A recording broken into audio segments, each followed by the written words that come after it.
The State Department has approved a potential $2.2 billion arms sales to Taiwan. It's the fourth time since Trump took office. Beijing expressed a strong opposition. It urged the U.S. to honor its commitment to the One China principle as Taiwan is considered as part of China. Beijing asked Washington to immediately withdraw arms sales to the island. Take a look. The U.S. State Department has given the green light to sell high-end American military technology to Taiwan. According to the U.S. Defense Security Cooperation Agency, the equipment includes 108 M1A2 Abrams tanks, 250 Stinger anti-aircraft missiles, and related equipment. American lawmakers will have 30 days to sign off on it. China on Tuesday urged the United States to immediately withdraw arms sales to Taiwan and sever military ties with the island. China urges the U.S. to stop such actions so as not to harm China-U.S. ties and the peace and stability across the Taiwan Strait. The U.S. has conducted arms sales to Taiwan almost every year since Trump took office. The first sale under him was June 2017, when a $1.42 billion deal was announced. 1 year later, on September 24, 2018, the White House approved a $330 million sale. More came this year, on April 15, 2019, when the U.S. approved a $500 million sale. This is the fourth and largest deal between the U.S. and Taiwan since 2017, and comes as ties between the U.S. and China are already strained by their trade war. It might cast a cloud over renewed China-U.S. trade negotiations.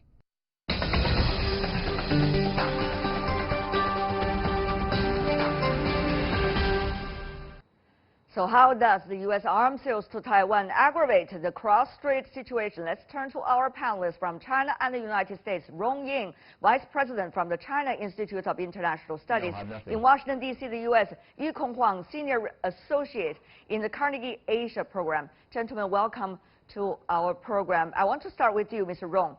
So what does it mean to China if you see 2.2 billion potential, and it is already just several times over the past year? Mr. Rong.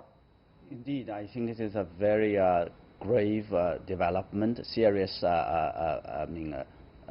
issue for the bilateral relation between China and the United States. And as the Chinese Foreign Ministry spokesperson said very clearly that it is a gross violation of international law and basic norms governing international relations. And it also violates the commitment the United States has made to the Chinese side. Particularly the communique for August 17th that the United States would in 2082 that it would reduce the arms sales to Taiwan in both in quantitative and qualitative terms. And what does that mean, Mr. Rong? On the other hand, the situation right now toward Taiwan Island, as we know, this would provide certain kinds of cheerleading, in a way, for some of the independent forces on the Taiwan Island, and which would lead to further escalation of tension across Taiwan Strait. Indeed, I think we know that at this moment the Taiwanese authorities are ruled by the DPP, the pro-independence forces, and has already advocating and taking a lot of measures towards that. And that is a very dangerous development, and dangerous in a way that it undermines the trust of cross-strait relationship, and also brings more sort of complicate the security and the stability of the relation and the countries. But on the other hand, what can China do, though? Mr. Rong, I mean, this has been going on, arms sales to Taiwan, by various administrations from Washington for years, and probably decades. And is there something that China can do that's not necessarily going to influence the very core of China-U.S. relations, but at the same time to give the U.S. as a warning? Well, I think if you look at the trajectory of China's interactions with the United States on this particular issue, I think first and foremost, China has made it very clear it has resolutely opposed the arms sales, any forms, anything like that, and this has been very consistent. And whenever it happens like that, the relationship would suffer, the relationship with the United States would suffer, and the relationship with the the cross-strait relationship would also suffer. To be honest, personally, I think the arms sales to Taiwan does not, in a particular way, change the dynamic in military. The dynamic in a significant way.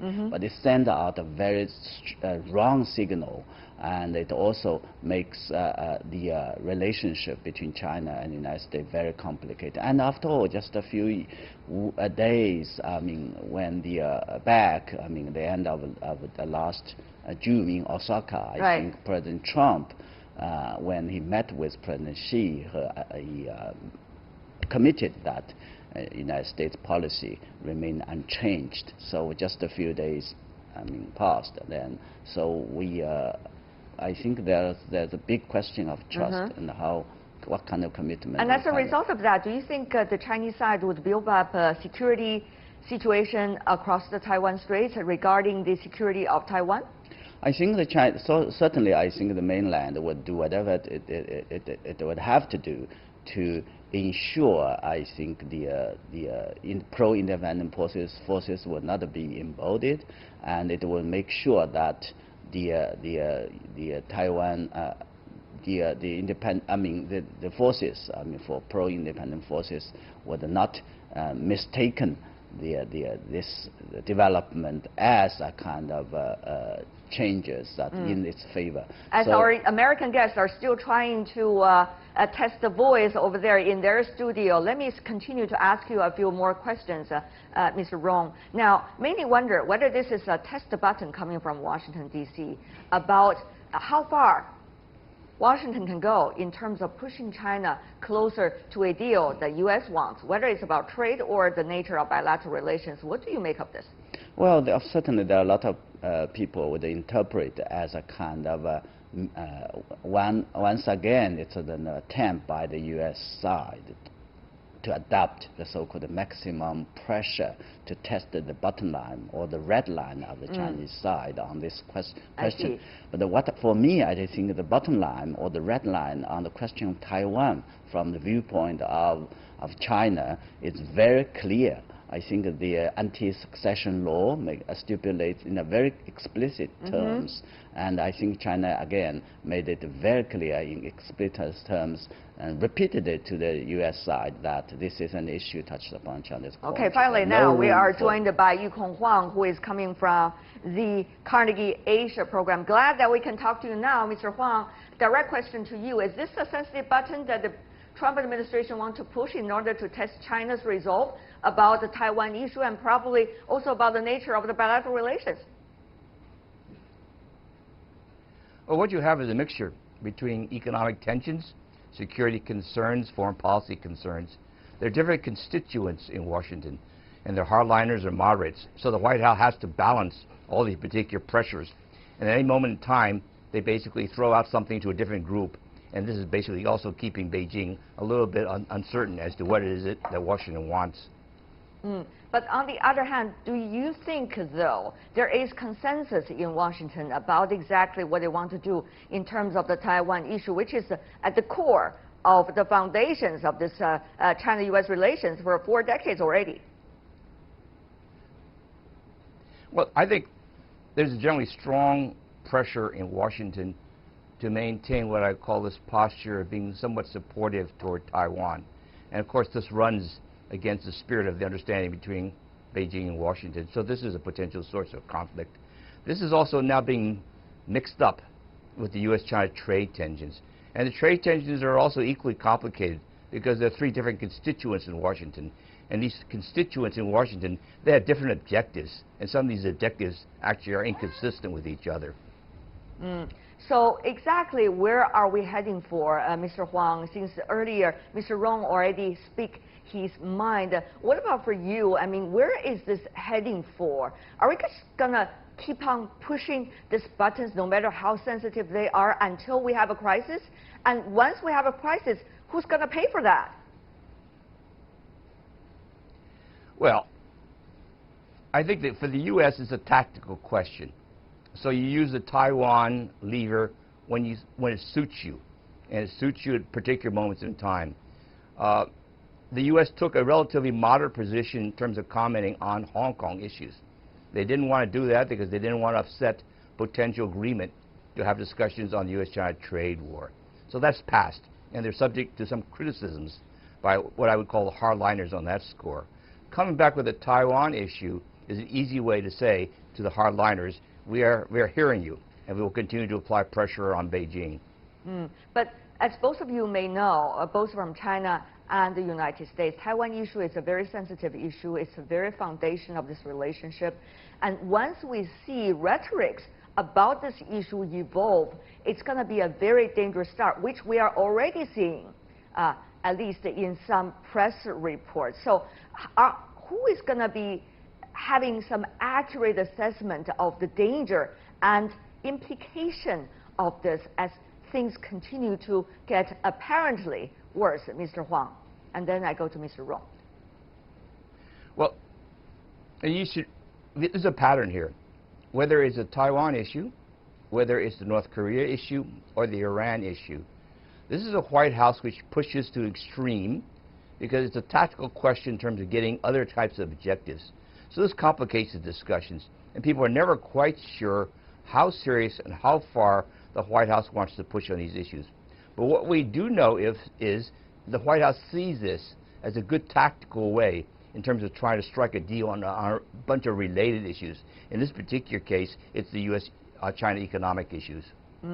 If it is only tactic is one thing. However, Mr. Rong, there are always those who try to make the Taiwan issue a crucial issue between China and the United States, and one of the most dangerous issues between China and the United States, and want to cash in on that issue as much as possible, as you may know, throughout 4 decades of relations between China and the U.S.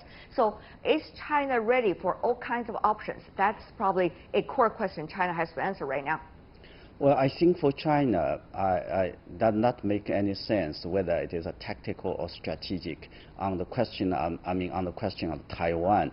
The question of Taiwan, from China's perspective, is totally different from other issues. We're talking about the trade issue, the regional issues, and others. For China, this is an issue for its touched upon core interests. There's no room at all for compromise. And I think having said that, of course, that does not mean that China would do something immediately. But definitely, I think it would make the China, the China's sort of perception of this administration's policy towards China in a different way. So I think the Trump administration, whether it's for tactical reason, for political reason, for whatever reason, had to be really look at the history, the trajectory of China's interaction with the United States on this particular issue, and do in a responsible way. Well, if they do look at it, that's a question probably.